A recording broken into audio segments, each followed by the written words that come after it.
I'd like to welcome our delegates to join us in the experience zone, get to know more about what we've created for you on this virtual platform. We have a lot of special demos and offers all for you. May I also request you to please share what your views are, what your thoughts are about women in tech using our hashtag #ETWomenInTech. We have our Twitter wall installed in the lobby area. For now, we're all set with our tech leaders discussion on revamping enterprise transformation journey. And I'd like to extend a very warm welcome to our expert panel joining in from across the globe. A very warm welcome to Ms. Sunita Handa, Chief General Manager, IT Channels and Operations, SBI.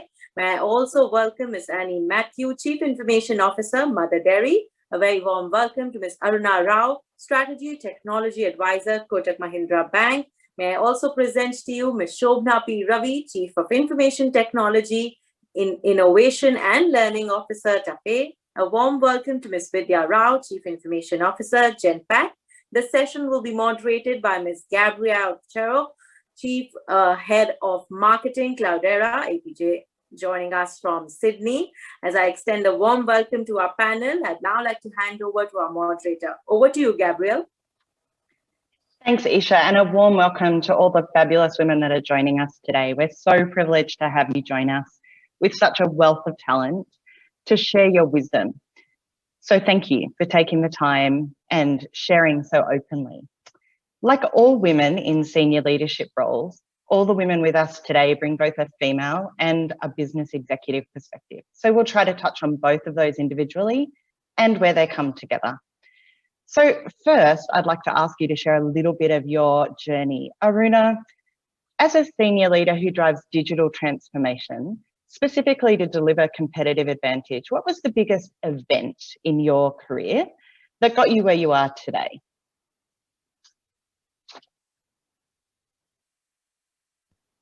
That's better. Good afternoon, everyone. It's a real pleasure to be here with you today. Thank you for having me. And to answer your question, Gabriel, I cannot think of any one single major event that sort of brought me to this point. It's really been a series of projects, initiatives, decisions throughout my career.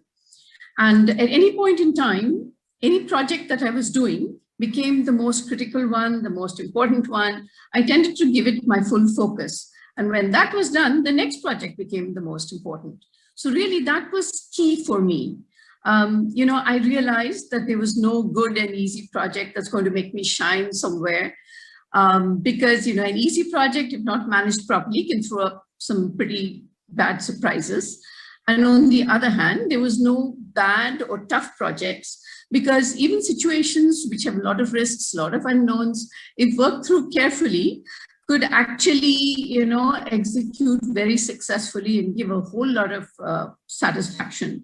So not one single project, but what I like to think of as an attitude of continuous next through my career, which sort of ensured that I could take up every new project with the same excitement and zeal throughout my career. So, that's really how it's been for me.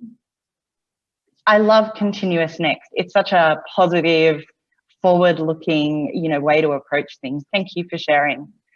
I think as we think about digital transformation, you talked about good and projects that are challenging. When we think about digital transformation, it's really that bringing together of people, process, and technology. I think that's sometimes where the challenge arises. And so, Vidya, can you share your perspective with us on how you deliver digital transformation, but maybe with a lens of specifically how that impacts millennials? Because coming from Genpact, you have a young and diverse and growing workforce. What does that mean for these big projects? Thanks, Gabriel, for the question, and thanks for having me, of course. So to me, I think, learning is a very important aspect in our industry. And at times we feel that, many of us, right, don't feel the need to learn because you're continuously on a job. You're continuously delivering to your projects. Now, unfortunately, I think in the world that is growing so rapidly, especially with the advent of new digital technologies, you really need to keep yourself abreast on every technology that matters, of course, to you and to your projects and to your organization. Specifically in Genpact, we have a learning platform called Geno, which is one of the one of the most successful launches for us, I would say. This platform actually helps in accelerating the professional learning process for individuals. By which I mean is, the talent can acquire new skills. They can evolve very quickly based on the industries or the projects that they are getting into. What we've also done is we are not letting Genome run in isolation. We are combining it with something that we call talent match. So we are actually doing a lot of transformation with our talent supply chain. So we are looking at what is the demand that is coming in from the industries, from our clients, and for the supply and for the people that we have, how do we actually combine Genome to these individuals, get them up to speed on skills, and badge them onto these projects. So there are multiple initiatives that are running hand in hand, all of them, completely in the using new technologies. And that's how we are trying to match both, the growth of a professional or growth of a millennial generation individuals and the growth of the organization. Of course, I mean, needless to say, the whole of Genpact has a binding force, which is being curious, being courageous, incisive. We call it CI2, incisive and a bedrock of integrity. That's what we want our people to be in, because that is important for us to drive these initiatives. In addition to this, we also have a chatbot, which is called Amber. Now, Amber is very unique. Amber actually taps the employee sentiments. So this entire period of COVID, if you may, when people are all working remotely, we really didn't have the physical touch with each other. We didn't understand what the employees are feeling. Amber was rightly doing the job. Amber would ask all the right questions. We can program Amber to the questions that we need to ask and find out how happy our employees are. And the happiness factor is actually then analyzed by our senior management and HR to pull together the right initiatives. So multiple opportunities that we have tapped into, Gabriel, but all in the right spirit for both our clients and for our employees. Perfect. So far we've heard looking at a challenge as a positive and a learning opportunity, and then continuing to learn. Annie, when you work in quite a different industry to Vidya, being at Mother Dairy, and so when you think about business transformation specifically there, what do you think are the biggest business challenges that you're trying to solve? Good afternoon, everyone. It's a delight to be here with such an august panel. When I look at Mother Dairy from an outside-in lens, right, the biggest differentiator and the biggest challenges in Mother Dairy stem from the fact that we have a daily supply chain and we work with highly perishable products, right? I mean, a supply chain with 3 temperature zones and demand captured from the market twice a day needs all the technology support it can get. We sell around 40 lakh liters of milk daily. We work in dairy products, fruit and vegetable, edible oil. We source milk and fruit and vegetables from tens of thousands of farmers on a daily basis. We need technology to ensure right and timely payments, payments that directly hit their bank accounts. We have around 1,700 directly managed owned outlets, and around 80% of the consumer rupee goes directly to the farmer. We are a classic case of how to do more with less. And that's where we do a lot of frugal innovation. I think that is what our USP is. What we have to do from a systems perspective is, in an intense operational environment, facilitate the business and still ensure that there are adequate controls across the entire distributed billing operations. And a lot of our attention is focused on supply chain improvements. When you have to manage the cold chain, you need the field assets like the deep freezers, visi-coolers, uptime to be ensured their throughput has to be very critically monitored. We have very stringent SLAs on asset uptimes, and technology helps ensure and measure compliance, right? We have actually embraced mobility in a big way. If you ask me, while I will not claim that we have embarked on a major digital transformation journey, wherever we could, we have ensured that mobile is a way of life. That is the most common touch point, most easily accessible touch point. You don't need to deploy any special technology to get there. And it moves data right to the source. So that has been a very good leverage, technology leverage that we have been able to achieve.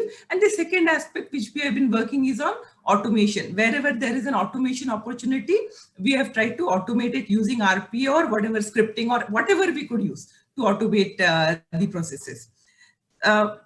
Significant technology investment goes into ensuring product quality. There's a direct correlation between temperature and product quality in our case. So wherever we could have temperature monitoring measurement and a central, all kind of exception monitoring to ensure that throughout the supply chain, temperature is being managed appropriately. Another interesting digital use case is to ensure that in-transit product tampering does not happen. We use digital e-locks to monitor the product movement. So again, as I said, a lot of small initiatives using technology to the best of our ability. We're doing small pilots with video analytics, using image analytics.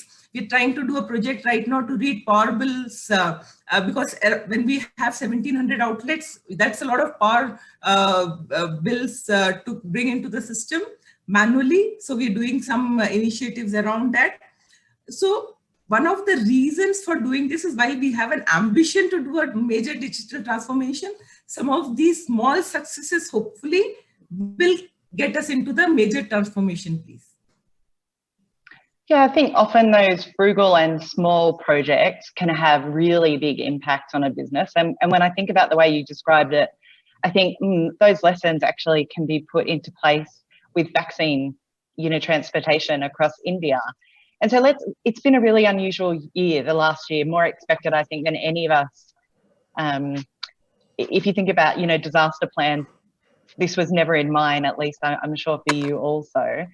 But Sunita, I think let's go to you. And has this been a year of thriving or striving for you? And maybe talk about how you've adapted in the last, 15 months now. Thank you, Gabriel, and happy to be here. See, last year has been a stress test of sorts. So despite sudden declaration of a nationwide lockdown in March 2020, SBI, the largest bank in the country, my employer, ensured that its global IT center, where I'm the chief general manager. So we had to ensure that our global IT center, ran uninterruptedly. That was to provide disruption-free services through branches and tech channels to bank's 490 million customers in India and abroad, and B, to provide to work on the systems to promptly reach the masses the special COVID benefits announced by government. So from the time the crisis broke out till this date, I think I can divide the journey that we went through into three phases. See, phase one was till mid-April, when we reached a minimum working arrangement in a difficult situation. We did have problems related to remote working, infra, knowledge sharing, but at least the lights were on. And critical business operations, a little impaired at times, continued. What enabled us in this phase one was a quick drawing of a BCCP, that is the Business Continuity and Change Plan, instead of banking on the standard BCP. So what we did was, without losing any time, we identified our 800 mission critical resources out of the total 6,000. So these 800 resources, they are, they were required to run our crown jewel applications. So then we listed on all the reasons that could hamper working of this mission critical set of people. So, the list was quite long. Apart from possible virus attack, the reasons ranged from transport, travel, police and municipality restrictions on movement, then food, stay, health and hygiene concerns, etc. But we made sure all these were fully addressed to get going. The second phase, that was till June end, that was when we worked towards improving that situation. A work from anywhere strategy we worked out, we enabled it, and through procurement of infra, then security was strengthened, and the online meeting tools were used to the fullest. So goal was to ensure that our people get a stable and secure work environment and also feel connected and informed in these difficult times. The third phase that continues even today is when we have decided to not let the crisis go waste. And we have resolved to continue with some of the practices that we were compelled to implement to tide over the crisis.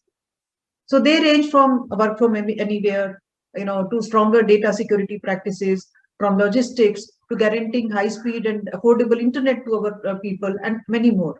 So that's been in a nutshell, I'll say, journey of the past 10 months or so, and how we have traveled that path, and now we are delivering innovative products, based on the current demands of minimum touch and ensuring social distancing, and those products are doing great. So that's what has been about the last 1 year. Thank you. So Vidya, Sunita just talked about innovative products, and Genpact is driven by its customer requirements, which I'm sure changed a lot over this period as well. How has this changed your need to drive change, both in Genpact and with your customers? And has it increased your appetite for innovation and your appetite for risk? Because, like, to me, innovation always comes with risk. It's you have to balance that. Absolutely. So I think, look, as an organization, we are extremely innovative. There is a lot of focus to drive innovation, because we service thousands of customers, right? So customers demand innovation, so we cannot be complacent. So innovation is a part of our DNA. Having said that, I think the whole of last year very clearly was a huge challenge for everyone. I don't think anyone in the industry or outside of the industry has been spared, right? Which clearly says that yes, there are challenges, but that is what opens up opportunities. Now, whether we took advantage of the opportunity and triggered and fueled our growth and innovation is for each organization. It is to their own. What I would like to say is, look, we as an organization, I think we did really well. And the reason I say that was, prior to the COVID, we didn't know COVID would come in February. It came unannounced, obviously, right? So there was a lot of investment that we had done in our entire infrastructure space, right? By putting in a lot of digital products or digital interventions, if you may, and upgraded our infrastructure as a part of our infrastructure refresh program that we had undertaken a few years ago. So to that extent, we were quite prepared to see no one dreamt that we all would be working from homes, and that too BPO industry. It is unheard of, right? But we had to push people into working from homes. Sending people home was a logistical nightmare. All of us have gone through it. It's not just about uprooting a desktop or a laptop and putting it in the employee's home, but it is also how securely you can connect. What is the way that you can connect onto the network? How do you actually connect to the client side? You go through every client contract. It was a humongous exercise. Of course, not done entirely by my team, but it was a collaboration of teams that made it happen. But more importantly was the next step. Now that employees are all working from home, how do you actually monitor what they're doing? How do you actually monitor their productivity? How do you actually ensure that you don't have, or you have a reduced risk of security mishaps? So ensuring that you have the right protocols in place, ensuring you have the right kind of learning for our employees. There was a lot of lots of learning for for employees as well as for us, to drive those behaviors. How do you actually get everyone become aware of what risks they need to take? Yes, so I think this is from an infrastructure perspective, right? But if you look at from a application perspective, there was a whole lot of other changes. How do you onboard people? I mean, onboarding was never thought to be remote. You never hired new people remotely, at least we didn't, right? We used to hire people used to come to the work, they used to pick up their laptop, they used to pick up they knew who their boss was, they knew where to go, how do you submit your bills, all of it. So we literally had to revamp our onboarding process as well to make it more digital. So yes, there were a lot of risks, but there were a lot of opportunities. We did make certain opportunities became in-flight projects. We started working on them. We just picked and started running. But certain of them we have tagged it for the later part of the year, and now it's now that we have started working on it. Great, thank you, Vidya. So lots of change. Shobana, I'd like to bring you into the conversation. You have a huge amount of experience with change, and we're very fortunate to have you here with us. I think if you could share some of the perspectives that you have on change, but also how do women plan for the changes that are going to happen in their lives as they plan for their career and that balance to be as successful as this group of women are? Okay, thank you. Nice being here with all of you. See, if we were to talk of the context in which we are going through today, it's one of the best times in terms of the transformation that could happen, because the way technology is changing, it is driving us both on a personal front and professional front as individuals and as organizations to change in the fastest possible way. Because if you truly want to get your ROI and make do well with what you're investing, you don't have much time to do it, because it would change before you actually realize it's changing, and your competitor is using something better than what you are doing, therefore impacting the processes, therefore impacting the way people work. So if in this context, when you look at it, the times for change being crushed, I remember the projects when we did. I come from Tractors and Farm Equipment Limited. We are the second largest tractor manufacturers in the country. And we implemented SAP way back in 1999, 98, 99. And we said we did it, we did it all India Big Bang in 6 months. And we said it's one of the first sites which went on live at such a short time. But in today's context, we look at transformations happening under 6 months. And that's the pace at which I'm not talking about small changes. I'm talking about large changes. We recently implemented a CRM with Zoho CRM. It was finalized during the COVID, shutdown kind of period. We finalized the contract totally virtually. We implemented it totally virtually. And in fact, it's on the go live date that I saw some of the team members from Zoho One. I mean, look at the transformation that has happened. We never thought we could make large transformations. And this is, connecting the entire dealer network. We are talking about around 12,000 users going live within 6 months, both the build and implementation happening. Now, these kind of changes were not conceivable sometime earlier.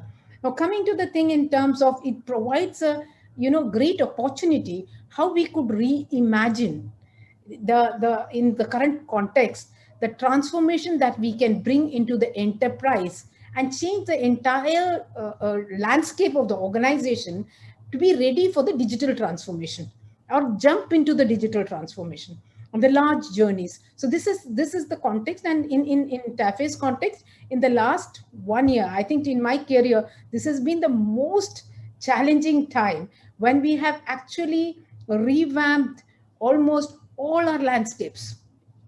Enterprise land. We have moved into SAP HANA.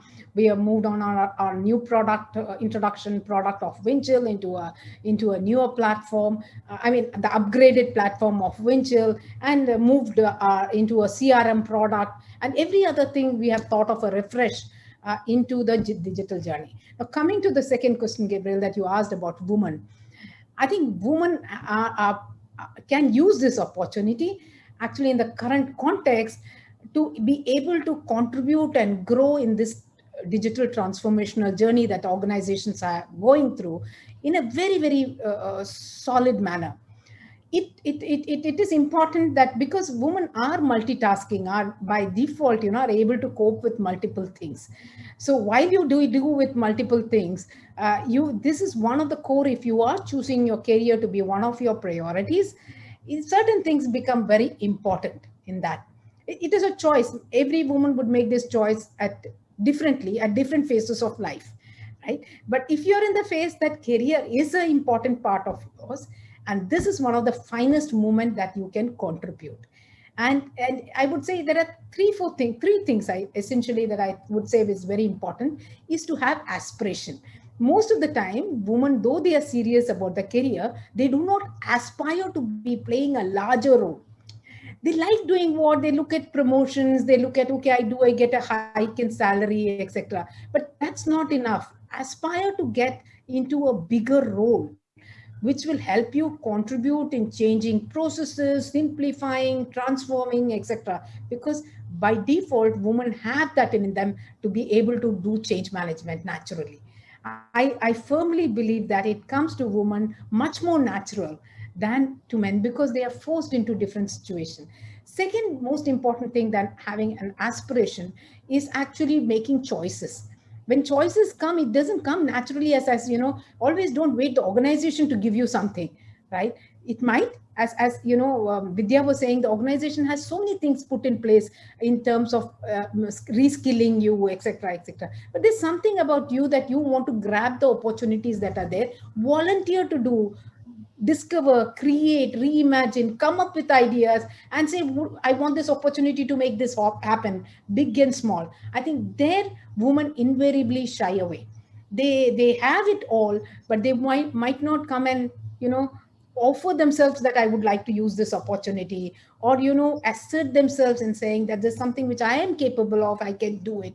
That is something that women should try and build themselves on that in saying, hey, I would grab opportunities, I'll volunteer for what could be done or possibly be done, put ideas on the table. I think the other thing is the ability to learn and unlearn and learn. This is something which is paramount important because in transformational journeys and in the technology space, you can't be that I do something and I will continue to do that and I'm happy. This invariably happens because you get into the comfort zone and you think it's okay, when something has to happen I'll get pushed to it. So the ability to learn new things, whether it is machine learning, AI, in terms of how do you change processes in any kind of the enterprise applications that you have, try and learn processes in your organization. And there is a whole field of in security, maybe security, learn about security. There are a number of areas, and today learning is very easily. Again, I think as one of the panelists was mentioning, Vidya was mentioning that there are organizations have set up academies and universities in-house and learning tracks to train people, and it is up to you. We have a university ourselves and we make it fully voluntary. We put in so much of fun gamification and say, hey, learn. And I find that women are some of the toppers who do it regularly, genuinely, and complete it properly, and are forerunners in it. And it really encourages me to see that if the women are able to find the time to actually learn new skills. So I would say it is very important in today's context. For men and women, it is true, but we being on a specific thing about women, I would say you have to be very, very agile and continuously be able to see what is more important to you and be able to focus on it and go ahead. Thank you. So Annie, I think when we were talking before, you had also a really excellent perspective on what women should do to get ahead in their career. Can you share that with us? And maybe we still have a little bit more to get through so people can keep their answers just a little bit more brief, although the excitement is fantastic. Gabriel, could you just repeat the query once again, please? Sure. So my question is, what's your particular perspective on what women need to do to be successful in the tech industry? Yeah, that's a good question. I would break it up into two parts. One is, what do women need to have a career, and what do women in career need to do to be successful, right?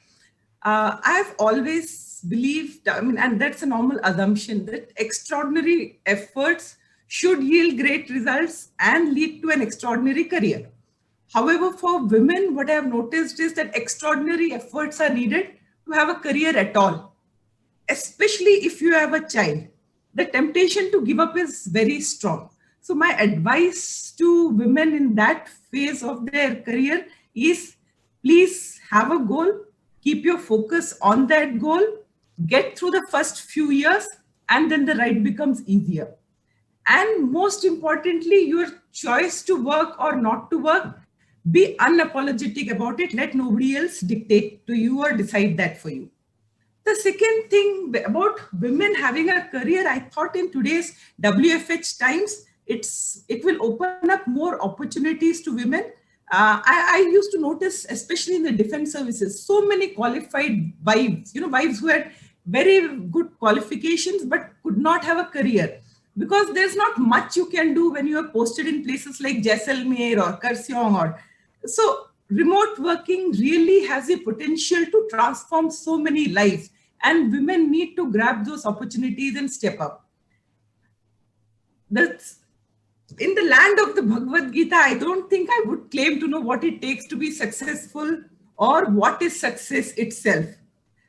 We can only put in the efforts, and our efforts would come from smart efforts, putting in the extra mile, skills upgradation, right? So when I came back to India a few years ago and I was looking for an opportunity, I used the time to get a few certifications, continuous learning, asked to be included in transformation projects.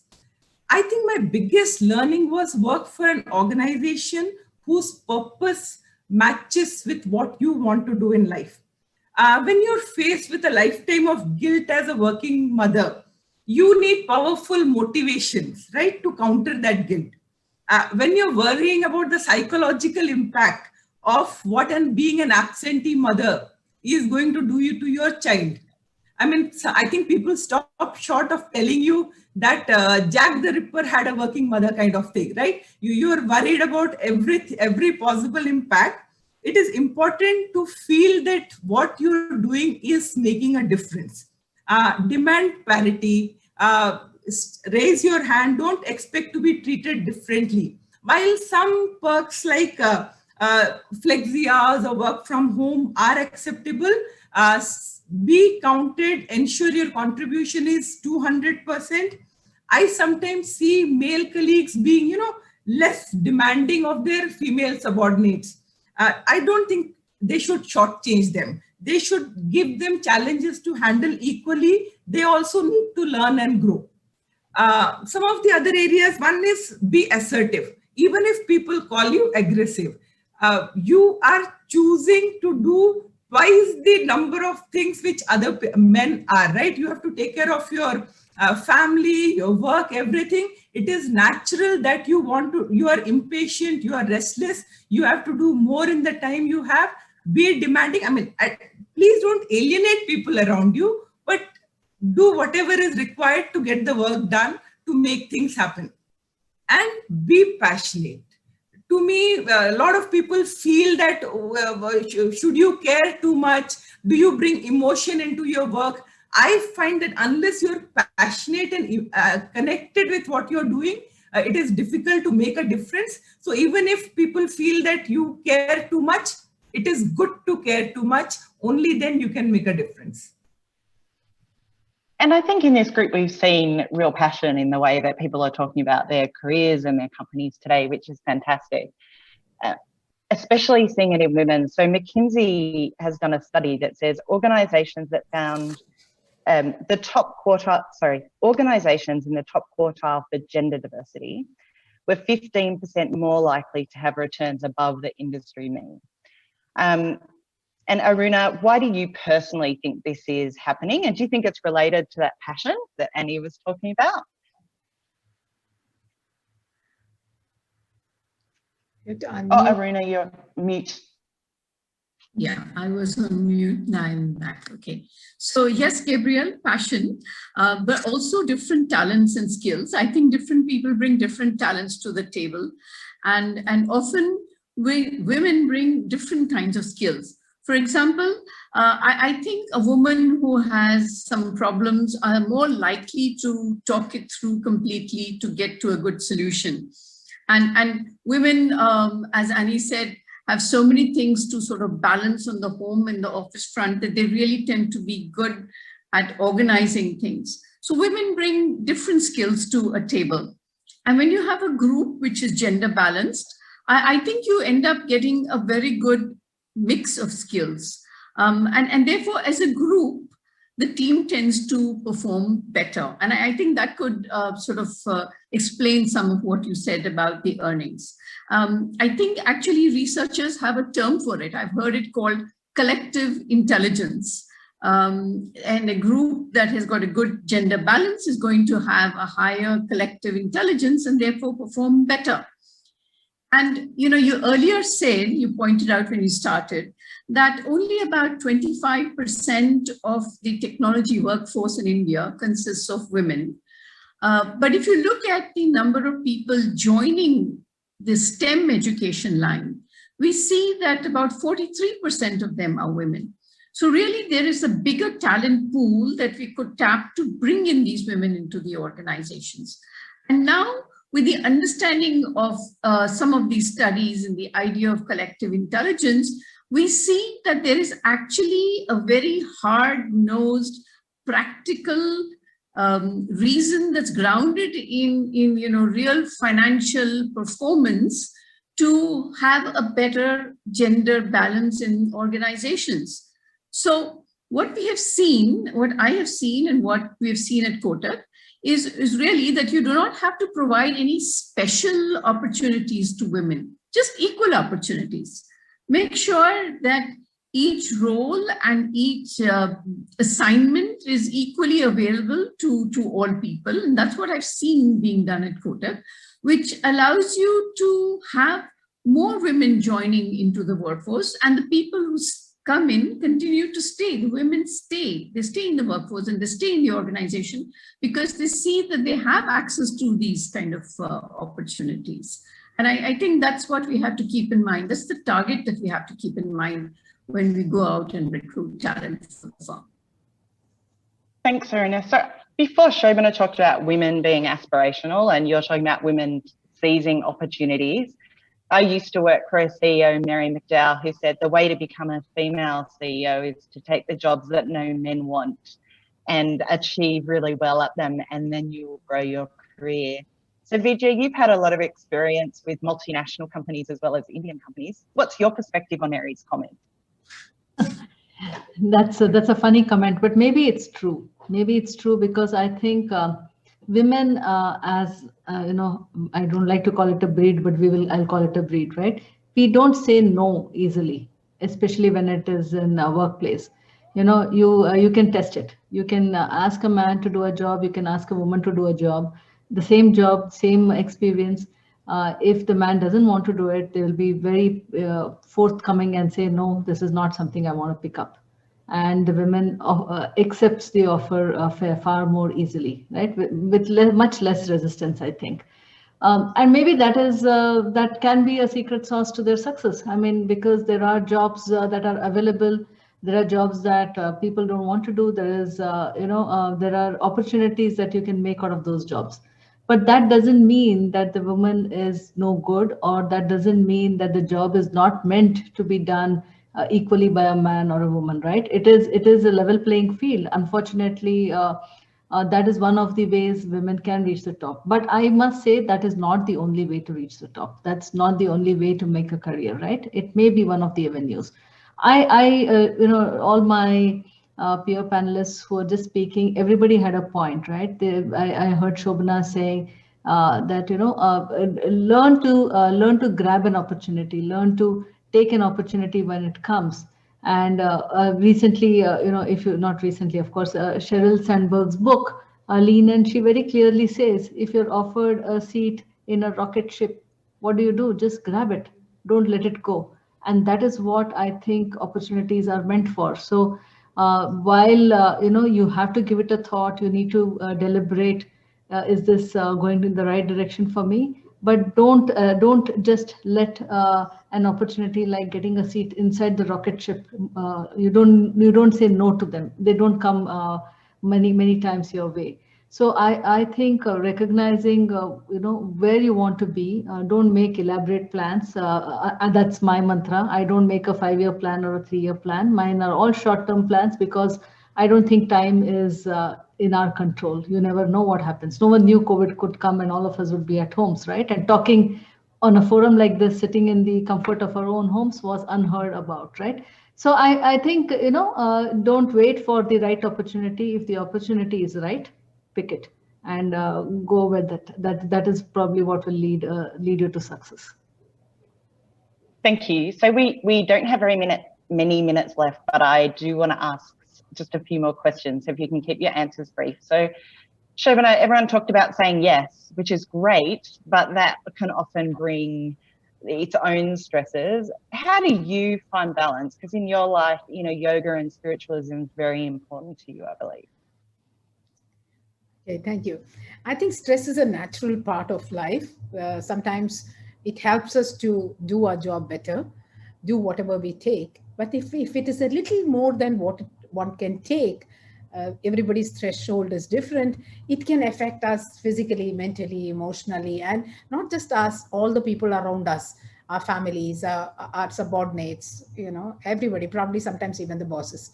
So I think it's very important that we have something which is other than what we are talking about as workspace.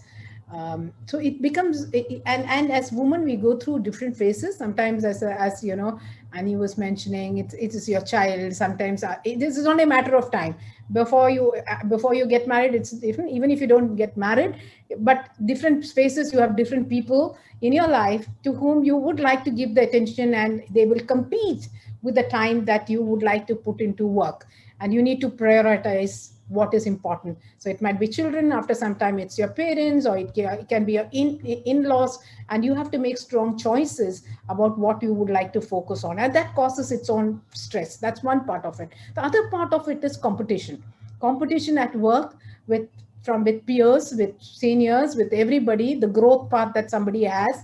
All that causes jealousy, envy, fear of losing out. These are very natural emotions that one goes through. The degree of it can create tremendous stress onto us. To me, I believe that we need to have hobbies, we have to have interest, we have to have other things that are also which gives you satisfaction and happiness, and that it's not just the work. So as much as you pay attention to at work, the different other aspects of life, be your relationship, family, in terms of for your own self, is very important. Invariably, when we do all this as women, we forget ourselves. And I think the most important person we need to love is us. And if we love ourselves, if we love ourselves, that's such a great ending. Yeah. Yeah. If you love ourselves. Yeah, go ahead. Sorry, Gabriel. Oh, no. I do want to try and ask Aruna and Sunita for closing pieces of advice, and we only have 3 minutes left. Yeah. So I will maybe. Yeah, I will just take 30 seconds to close that. So I think that two things which brings a balance in life, in my experience, is both yoga and spirituality, where you think much beyond yourself, what we see as self, and the bigger self that is there of the universe and the cosmos. That brings a definite reduction in envy, jealousy, competition. And I think that gives a little bit of peace, and the focus that we give onto our breath, we realize the larger picture than our individual self. And that's something which I find very meaningful in life, to carry on with the journey with whatever it is. Thank you. Thank you, Shobana. So Aruna, beyond balance and peace, what would be your advice for the people listening? Not just about balance, but in their career. Sure, in general. Okay. So Gabriel, when I think about it, I think the most important thing that strikes me is, as we go through a career, we have constant choices thrown up for us, right? Starting from the very beginning, where you can make decisions on whether you want to get a higher degree, more education, or perhaps continue and get more experience within the job itself. Within the career, different career paths you can take through an organization, and often choices where conflicts are thrown up between your professional goals and your personal needs. We've heard a lot of our panelists talk about those things. And I think the most important, the best counsel that I could give at this point is to say, start off by defining for yourself, what does success look like for you? Is success all about climbing the ladder and getting to the top of your firm? Or is it more about being the most respected person, the most knowledgeable person in your chosen area of work? Or perhaps it is all about building a network of great relationships. Maybe that is what success is for you.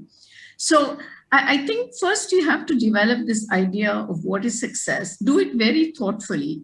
And once done, let it serve as the touchstone for all of your subsequent decisions. And when I say that, and I'm not just talking about big choices like whether you should change your job or move to a different country. I'm even talking about your day-to-day choices and decisions that come up. That invite that you go out for a networking event. Are you going to attend it? Are you going to commit time to attend it? That opportunity you get in the weekend to burn up on some of your new technical skills. Are you going to make time for it?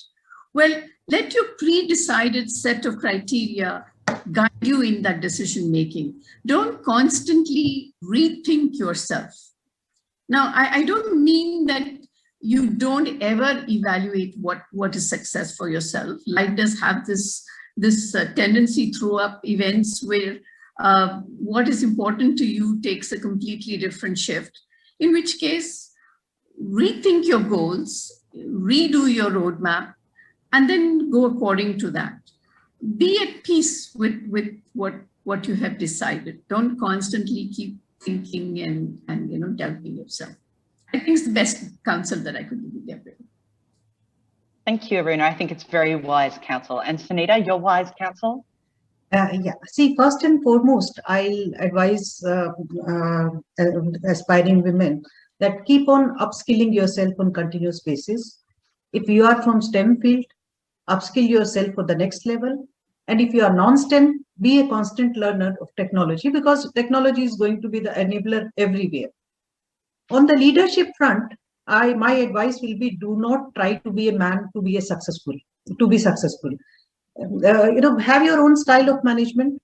As long as excellent work is delivered, no one is looking for men-like traits in you. See, I'll give an example. Even though you have enforcement capacity at your disposal, you can choose to have an approach which is a good mix of, direction giving, meaning making, and empathy. I'm saying this from experience because when people saw this working remarkably effectively in our global IT center during the pandemic times, so people say that you have set a trend of sorts. So girls can consider this advice also. And the true success of a leader lies in getting most people to choose to follow your leadership. So that's what my advice will be. Rest is up to them. Thank you, Sunita, and thank you to everyone on today's panel. I so appreciate your time and your wisdom. I think if I can summarize the advice from this group, it's stand up and be counted, continually learn, and through that find balance in your own life. So when you find that success, it's success that also makes you happy. So thank you. Thank you so much. Thank you, everyone. And thank you, Gabriel. Thank you. okay, bye.